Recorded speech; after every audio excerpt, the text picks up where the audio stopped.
Something very interesting happening in Morocco. For many people, Morocco is associated with colorful markets, holidays, and cities like Agadir or Marrakesh. But behind this familiar image, the country is quietly becoming one of the most important centers in Northwest Africa. And one country has really noticed it, and it's China. Several Chinese companies are investing in factories connected to electric cars and batteries. Near Kenitra,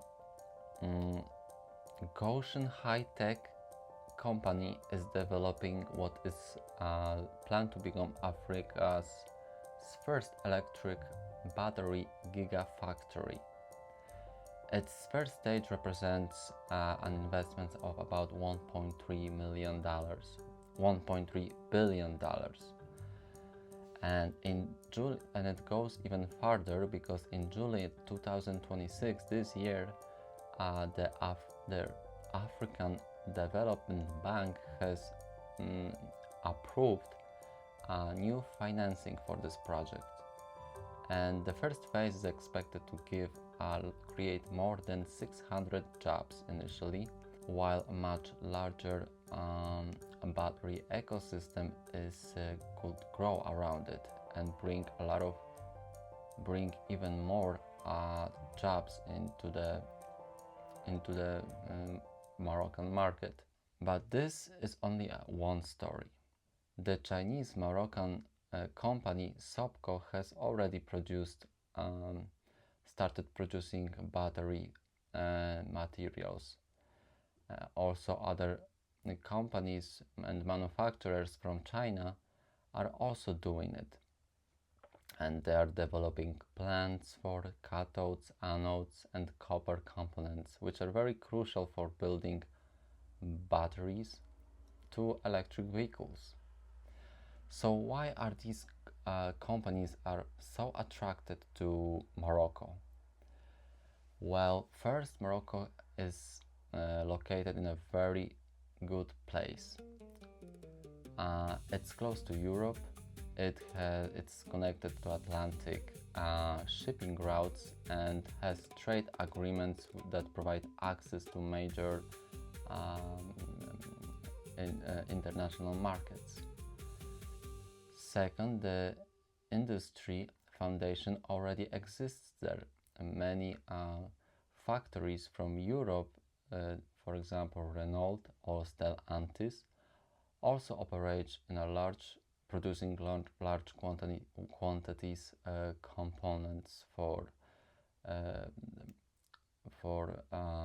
electric vehicles. So the country is not starting from zero.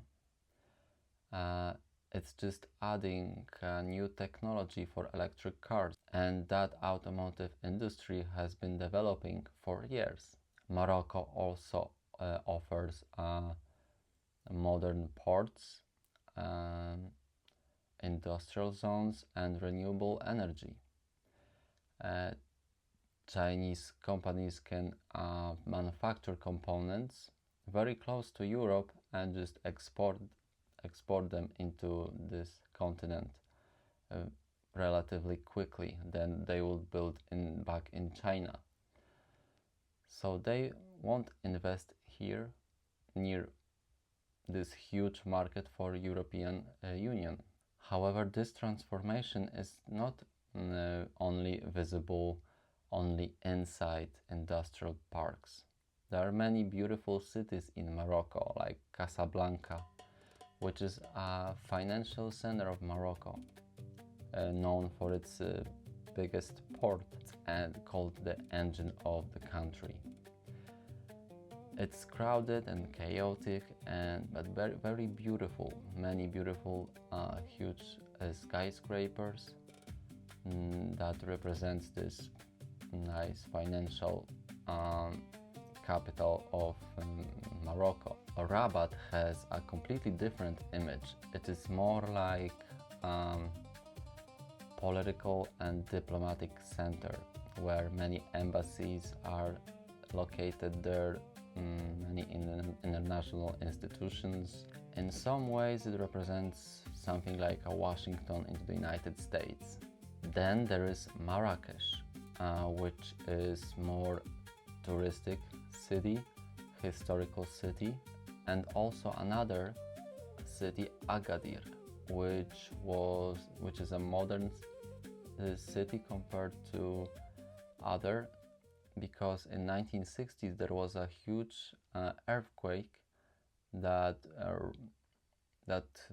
just turned this city into ruins, and after that Morocco, Agadir had to rebuild from this massive earthquake. So each city represents different side of a country: financing, diplomacy, or tourism in history.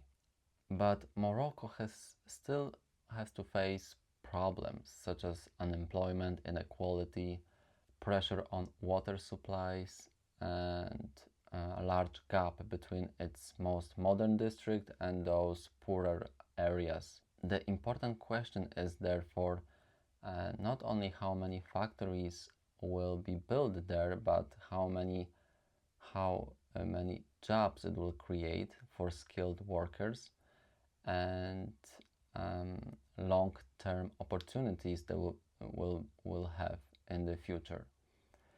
So Morocco is not simply receiving those investments from China, they are actually securing its position in this economy, in the market, in this specific area in northwest Africa.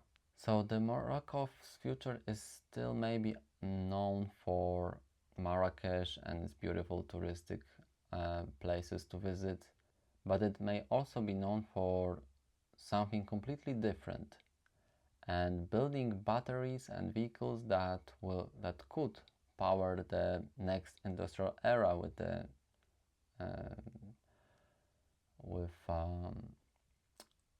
with electric cars and batteries components that are crucial now in this today's world.